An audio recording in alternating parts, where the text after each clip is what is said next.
Jason, when it was time for you to call it quits, what's the number one thing in your mind you knew you were going to miss about the game? I knew I was going to miss competing. You see, is Ellie in the background? This is so funny. Can you go upstairs, girl? No? Why not? Is that the oldest one? This is my second. You say hi. You say hi to the greatest receiver ever to play football. Say hi to Randy Moss. Are you guys going to pick up Wyatt right now? All right. Hi, Randy Moss. That's so epic. Hello, sweetheart. How are you? All right. Oh, that was gold, man. Bye. Man. Love you, Uncle Taffy. Okay, baby. Nice. I've never been more excited. Here we go. Our guest today is 6'4" wide receiver from Rand, West Virginia. He's a four-time All-Pro, baby. six-time Pro Bowler, the 1998 Offensive Rookie of the Year, and the 2007 Comeback Player of the Year. He holds the record for the most receiving touchdowns in a single season. He's second all-time in career touchdowns, fourth all-time in career receiving yards, and he is a member of the 2018 class of the Pro Football Hall of Fame. Just a legend. We didn't pay him to come on our show, but if we did, we'd be using straight cash, homie. That's right. Straight cash, homie. Let's go. 92%ers, please welcome Randy Moss. Let's go. Hey, what's up, fellas? Thanks for having me, man. You crazy, dude. You got me ready to play again. Hey, that's all I'm trying to do. Get them juices ready. We know you could go out there and break somebody off, man. You already know. Just throw it up, baby. Just throw it up. Thanks for having me on, guys, man. I know y'all got the number one podcast out there, and you know, I really don't do many podcasts, right? But but y'all too, the brothers, the realness of what y'all done put on the field and off the field. Yeah, I got to come and show y'all some love, man. So thanks for having me on. That's why you're the realest, big guy. We can't thank you enough. You already know you're an absolute legend in the NFL, and even more so just being you. Everybody has seen the personality kind of come out since the NFL. And it's so cool to have you on this show with us, man, because you guys, the legends that we grew up watching and everything, getting you guys on this show is like taking me back to my childhood, and like I'm living out a dream I didn't even know was possible, man. So I appreciate you joining us today, brother. Yeah, no doubt. It's the personality off the field, like the entire essence of Randy Moss. I mean, you are the greatest highlight player in the history of the NFL. Like, is there anybody else that has better highlights than Randy Moss? There's an entire catch anytime somebody goes up and gets it. You got Moss. If you're talking about my position, no. But if you're talking about players that ever played the game, I mean, I think Barry Sanders was a human highlight reel. But you know, you're talking about my position. No. But at the same time, guys, you know, just being able to stay grounded, keep myself grounded. And it's really about the work you put in, you know? And, you know, a lot of people, you know, don't really understand my background in the sport of basketball. And, okay. And the thing that I've always tried to tell people, Jason, was that, and Trav, I've seen it in your game, in the field of play, you know, where you have 50, 60, 70 yards to go before you score. That's when I use my quickness, you know, my elusiveness and my speed. But once you get down to the red zone, it's all about boxing out, body placement, going up and get the rebound. So that's where I put the game of basketball into my game. And that's why I say if you put in the hard work, then hard work pays off. So like I say, the plays that I make, hey, I put the work in to be able to make those plays. We can't talk hoops without talking about your West Virginia days in high school, rocking with Jason Williams, man. Yeah. Legendary duo. Growing up, did you guys both know that you guys had like something special that both of you were going to go pro in your respective sports? Me and Jason, like a quick short story. Jason, while we were in elementary school, we played, I think, 2 years of Pop Warner against one another. And Jason was a phenomenal football player, phenomenal athlete. And every sport that I played, Jason played, or every sport he played, I played. The only sport Jason really didn't play or do was track. As far as baseball, basketball, and football, you know, he excelled at all three of the sports just like I did. And you're talking about honorable mentions, all conference, and things like that. Jason was that type of athlete, but I think he got kind of discouraged my sophomore year, his junior year. where the quarterback was already sort of in place, so he could really focus on basketball. So that was like Jason's last year of playing football was his 11th grade year or his 10th grade year. So we played AAU basketball. We traveled the country with one another. But I think the craziest moment for me was just playing against a lot of these former NBA players that we played against in middle school and in high school. And then, of course, that I branched off and made it to the NFL. But just seeing some of the guys that we played against in AAU excel on a professional level. So that was kind of like some crazy, surreal moments at the same time. That's so dope, man. It's awesome. It's awesome you were talking about the crossover. Guys like Devontae Adams talks about how in his routes he's thinking as if he's like on the court, a ball handler on the court. Right. And his quickness and how he switches up his tempo to make it seem more effective and more fluent. And it's awesome to hear you say that, because I think a lot of guys get caught up in high school and even younger parents are trying to get them to just focus on one sport. But they specialize too early. Me and Jason are huge on big advocates on making sure you get out there, play all the sports, get an understanding of the hand-eye and all these different sports, and not focus on them until after I don't know, middle school or high school or whichever one you choose to prolong in college. There's carryover for sure. You learn from one sport, you can take it and you can apply it to another one. Like, I feel like I'm a better O-lineman because I did 2 years of wrestling in middle school. Right. Now, I don't know if that's real or not, but you learn about leverage when you wrestle. No doubt. Randy, he was the one you didn't want to fucking see out there, man. I can only imagine. This guy had pimples all over his face. As soon as you start wrestling with him, the pimples are popping and like the blood or pus is coming down his face. Like, you don't fucking guy. Oh, man, where's the rubber after? Sweating his ass off. He's the sweaty just mess, and he's just purposely not wearing deodorant. I'm going to make you feel me. I'm going to make you he's a nasty son of a buck, man. Athletes should leave their options open, because like you said, Jason, that you say that your position at center where leverage is very important. It's like you really can hang your hat on, man, if I wouldn't have done wrestling, then my game would have been what as a professional. So, I mean, like you say, you've been able to take another sport and then put it into your professional sport. Hey, man, that says a lot. Yeah, absolutely. And I think it works for all of them. Like, I mean, basketball definitely feels like the most applicable, especially if you got ball skills, complete athleticism. Most of the best receivers, tight ends, I feel like a lot of those guys were hoopers growing up. It just feels like there's a big carryover. But I do want to go back a little bit to those days with Jason Williams. What is it about guys from West Virginia? I golfed with this dude and had the most fun outing of my life at the Jerome Bettis Golf Outing this past year. Feels like you're the same way. It feels like Nick Saban, even hearing him talk, like there's a authenticity and a realness that I don't even know how to describe it, but it feels like I love everybody that I meet from West Virginia, and I don't exactly know why.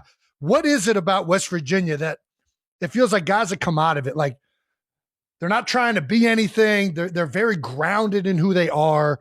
They're proud of who they are, and they don't take shit from nobody. That's pretty much the vibe I get from everybody I'm ever with. That is us. But to answer your question, I just think that if you come from humble beginnings, I think that really what keeps a person grounded. And I think that everyone that I've seen from West Virginia, all the celebrities, just being humbled and keep it grounded, because one of the biggest things that I said in my Hall of Fame speech back in 2018, just growing up and nobody caring about who I was or who we were. I grew up in an unincorporated community, and still to this day, my community is still unincorporated. So I just think that, being able to grow up in some real, type of surroundings and understanding what's real in life. You learn that at a very young age coming out of the state of West Virginia, and not just where I'm from in the county. I just think as the whole state as a whole, and what you see is what you get. So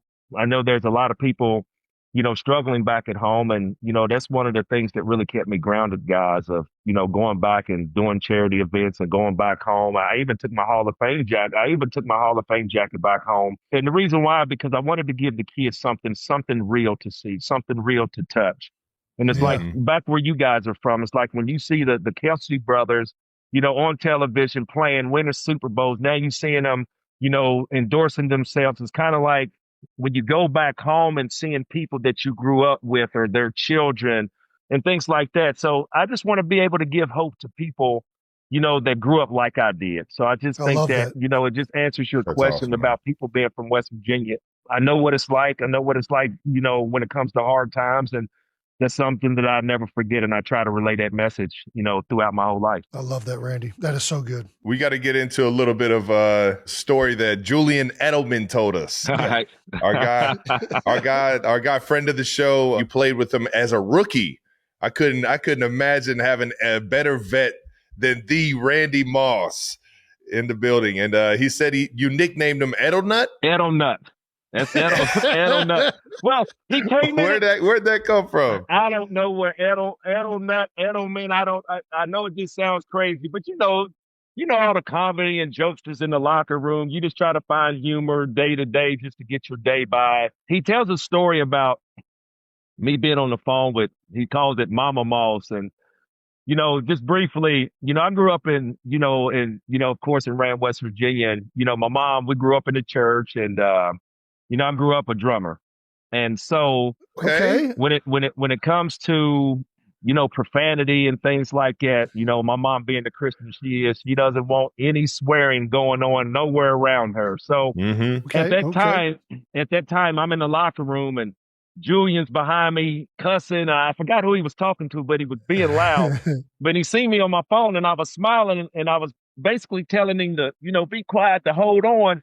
And I'm on the phone. And then it was like, oh, what?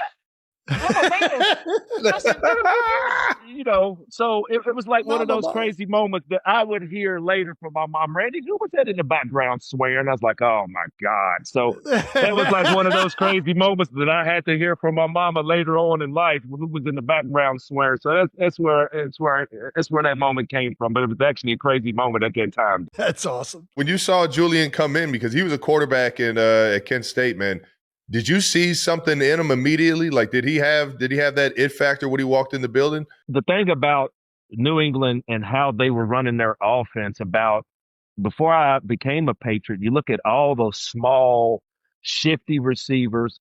You have the small shifty, you have the small shifty running backs. They had a guy like Kevin Falk, and then they brought in later Sweet Feet White and those other guys. But then, just looking at the past before I became a Patriot, they had a guy by the name of Troy Brown. Went to Marshall.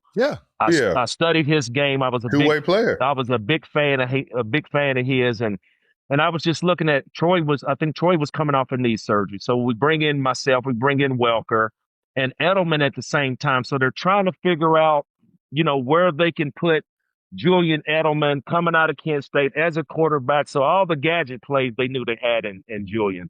But I just think being a Swiss Army knife of getting in and out of cuts, he had to learn that. And I didn't have a problem throughout a 14-year career teaching a guy the game. I think it's the more you know, the better it helps you as a team. Oh, yeah. And so I really didn't have a problem with Edelman or anybody teaching them the game. And I think that I just saw his speed, his swiftiness, but at the same time, you guys know as a young rookie, his willingness to want to learn the game. So that's really what took me over the top with him. And then he tells a story about me giving him money to feed the guys. And your late draft pick, some guys may be a undrafted, free agent, but they still got to chip in to feed the veterans. So I just thought at that time, and I don't know how much he was making, but that's always been my heart just for the guys. And you know how the vets get. You know how we get. The vets will be ruthless. Especially y'all, the old linemen. The donuts, the food, whatever's not there, you guys will go crazy. So that's what I was thinking about. That's right. Well, that's awesome, man. All right, let's flash it back a little bit to West Virginia again. All right. So you're 1994 West Virginia Player of the Year in football. Also won the West Virginia Player of the Year in basketball twice. Ooh. You said you were more of a hooper. At what point did it transition? Did you know football was the future? The summer of 94. Nike used to run a camp where they invite the best players around the country to a remote location and just ball for the weekend. Yeah. Well, Jason was, he's a year older than me, and I always played a year up. Most guys do when it comes to like AU and things like that. So, So the following year, I went to the Nike camp. I got the invite. Me and another guy by the name of Gene Neighbors ended up going to LSU playing point guard for them. And speaking of Gene was the only guy that I ever seen give Jason fits as a point guard. They interesting. used to go at it. If you ever ask Jason, say, Jason, did you and Gene Neighbors used to go at it? Yeah, they used to go at it. So I go to Nike camp and, I'm sitting up there not really feeling good about it because I'm seeing, Kevin Garnett. I'm just seeing guys, 6'7", 6'11", 7-footers. And so I'm sitting up here asking myself, can I compete? Do I belong here? So at the time, we were sitting here talking about, keeping your options open of playing all the sports you can actually play. Well, I was a seasonal athlete, just like maybe you guys were. Whatever season it was, that's what sport I played.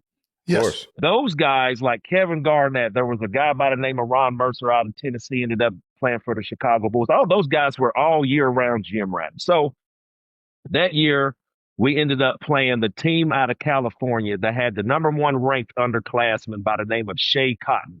You don't believe me? You can Google it. There's only been Shea Cotton. There's only been 3 phenoms in the history that I've been living. Moses Malone, Shea Cotton, LeBron James. Them the only 3 phenoms that I've ever, heard about. I've seen 2 of them. I didn't see Moses back when he was in high school, but I've seen LeBron and I've seen Shea. And he was a phenom. But anyways, we play them. He's a left-hander. Well, he embarrasses me. I come back. He totally embarrassed me. This guy is an underclassman, but he's the number 1 rated player in the country. But like I say, Kevin Garnett was the number 1 rated player because he was a senior that year. Shea was, I think Shea was maybe a sophomore that year, but he's the number 1 player. Anyways, I get embarrassed.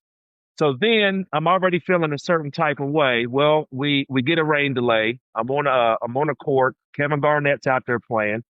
So me and him somehow get into a one-on-one match. I asked Kevin, does he remember this? And he kind of looked at me. I was like, well, Kevin, I got great memory. I remember this. I remember like it was yesterday. using my speed with basketball, guys, I try to get to the rim and try to lay it up as high as I possibly could over the white box. Okay? Okay. Okay. Man, you got to be up there. Kevin Garnett gets up on the basketball, Jason, and pins my ball with the palm of his hand. So I'm already feeling discouraged from Shea Cotton and what he did to me. And now Kevin Garnett did this to me. So then when I go back home, they said, hey, man, you went to Nike camp. Moss, how did it go? I said, football player. That's what I'm going to be. I said, man, I'm ready for football. Yes, I am. And it's really a true story. I'm putting a little bit of humor into it, but at the same time, that was a true story that what happened to me that really changed my mind of playing basketball. And then it's like, dude, I don't even think I can compete with those guys. So let me stick to football. That is amazing. That's such a good story. KG ended up going straight to the NBA from there, right? Well, yeah, from high school, but see, the thing about it was kind of crazy because we had a couple nights out where we seen each other. And of course, we supported one another. We ended up taking the iconic picture together. But like legendary. I said, I just told, just Kevin, just more of the things that when you grow up playing against certain guys, I get fueled. I was fueled in hype. Seeing other guys that I played and competed against to make it to the next level. And that's when I started, when I got to college and seeing Kevin on that level. And I was like, hey, man, I could really compete.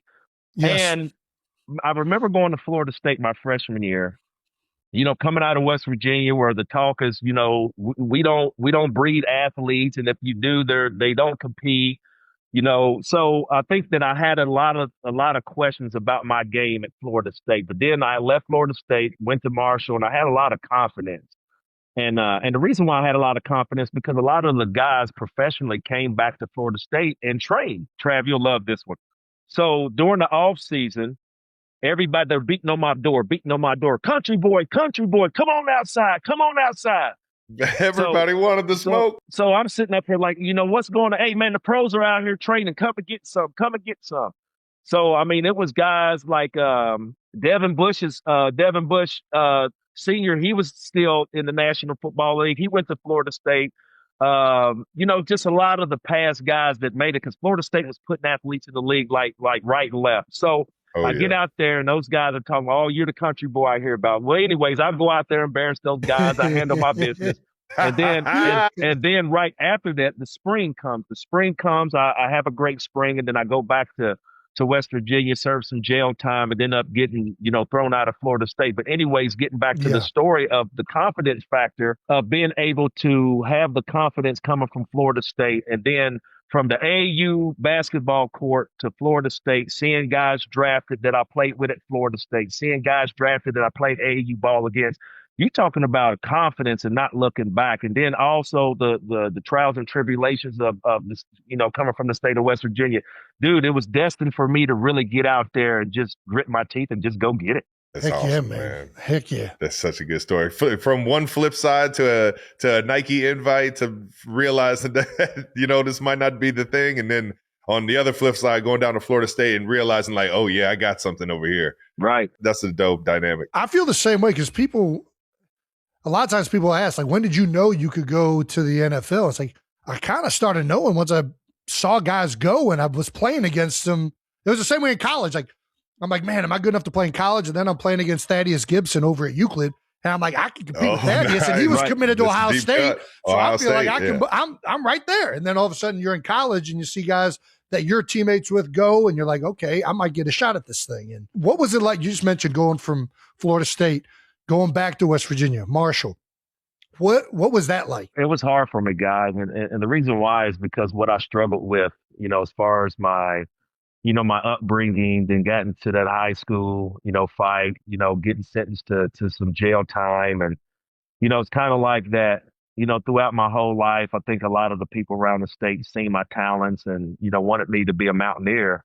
And, I followed the Mountaineers. They, competed against Notre Dame in the national championship in the late 80s. So, I've always followed the Mountaineers. I followed Marshall, in the divisions that they were in and the players that they even put in their program. But I just always wanted to get out, Jason, and just being able to get out and then coming back home, it was kind of crazy to me. And like I said, being able to see those guys pull up in the Lexus and, the Mercedes and seeing a lot of things that I didn't see growing up. So when I came back home, it was kind of depressing for me because I kind of failed myself.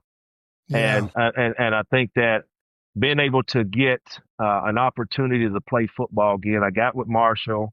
I had a great group of guys as far as my teammates, just being able to uplift me in certain situations and certain moments. We went undefeated my first year.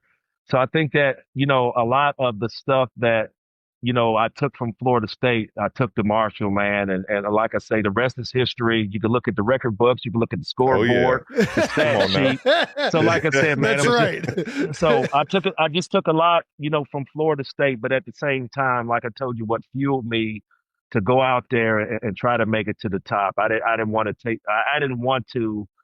take that little bump in the road, going back home to Marshall. I just took that as another opportunity to go reach my goal. Hell yeah, man. Hell yeah. Well, it worked out. Heck yeah, it did. Trav, let's talk about you. Oh, little Pebble Beach Pro-Am. Yeah, dude. How was that? Pebble Beach is one of the most epic tournaments I've ever been to. I can't tell you how amazing it was, seeing that course, Pebble on the water. The first 2 days, they split courses. As the Pro-Am is going on as well. You play Spyglass one day and then play Pebble the other day. And it's just so well done, man. AT&T does a great job of bringing in, the best golfers in the world playing on some of the most beautiful golf courses. I didn't get to play Cypress, which is right around the corner that everybody was raving about. And I'm pumped to go back and play that one, man. But that little area over there by Carmel and Monterey Bay, man, it is absolutely unbelievable, breathtaking views. And then you just get to see some of the most epic golf holes of all time and some of the best players around hitting some of the best shots, man. I got to play with my guy Kashmir Keith. Hey. He is unbelievable golfer, man. Got to see him get dialed in and make a run. And it was just an all around fun opportunity. And I also got to play against my guy Alex Smith for 2 days, man. I was about to say, did you got to get back into Smitty? Yeah, he was the one that kind of threw the invite out there. It was just cool to kind of always reconnect with old teammates, especially one that I admired and loved as much as Alex, man. And he got me. He beat me in the games we were playing, but I couldn't fucking putt, man. I got to figure out how to I can get on the green, but these 3 putts are absolutely ruining my day. That was one thing I didn't know was I guess it's not Northern California, but it's up there by San Francisco, right? It's up there.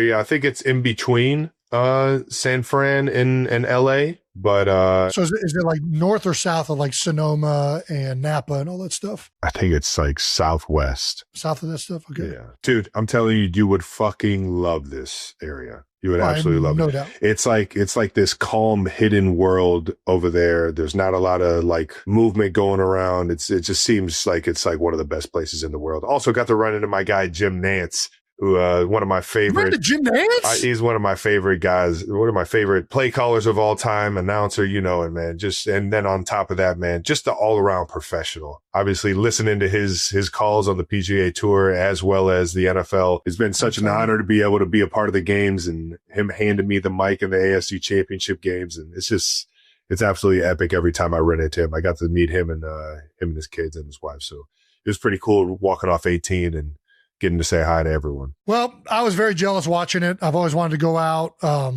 It was the one off week I had before the Olympics. So I'm like, you know what? I'm going to take this time to go back with the fam before we head out again. But I'm glad you enjoyed it. What happened on the first tee? Can we talk about that? Yeah, you know, I was told by somebody, I'm not going to throw anybody under the bus, but So let's play this video first. First on the tee from Sea Island, Georgia, Trav, you're not up. is Keith Mitchell. I wear cashmere too. From Cleveland, Ohio, Travis. Dude. I then found out the more I saw Kashmir Keith rip it, that his game is as smooth as Kashmir as his swagger. So Your swing's looking good right now, Trav. I appreciate that, bud. I'm starting to really play too much golf. What do I got to do to get a smooth swing like that? I mean, you and I have always been opposites. You've always been the smooth athlete. I've always been the like fucking tight wound, run through a brick wall with zero finesse. How do I get this? I think you got to loosen up. And that's obviously the clear thing to say, but it seems like you're pretty wound up. Like you want your muscles like firing at all times. Yes. And I like my muscles firing at certain times. When you loosen up, you get more on the backswing in terms of rotation. And then you can really start the like strength in the transition up top. I also get way too quick at the top because I do that. And, That's what happened to me. and I fucking yank the ball into the ocean. But, I will say losing a lot of weight will help you loosen up as well. Going the opposite. I was just in Italy, Travis. Dude, I got down to 250, I got down to 260 last off season. Felt really good about it. I am already back up to 285, dude. Dude, you're 85 already? Between the season and holidays, going on all these vacations and pasta and my quad getting torn so I can't run. It's been a bad stretch for your boy, but I'm going to get it down quick. Go right back down. 3 months dedication. I can be back down to 260, lickety split. Well, I believe it. And I think, the more you watch yourself and start to figure out this golf world, the more you'll start to dial in those fundamentals that you need. When I try to like swing the club and I'm not really trying to step on it, I'm just kind of like letting it go up and then just kind of like bringing it down almost by my hip. I just feel like I really get in the pocket and it's consistent and it's replicable. Yeah. For some reason, I stray.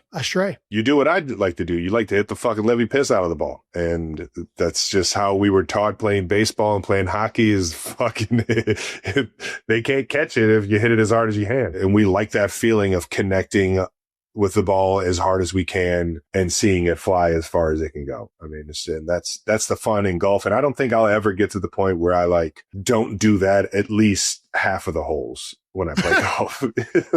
Like if I got a straight fairway and I got the driver out and I can hit driver, I'm going to at least on 90% of the holes do just that. And it's the one or two times that I actually connect and see that thing fucking go 340 that I'm just loving life and I love playing the game. And that's what keeps me coming back. Amen to that, brother.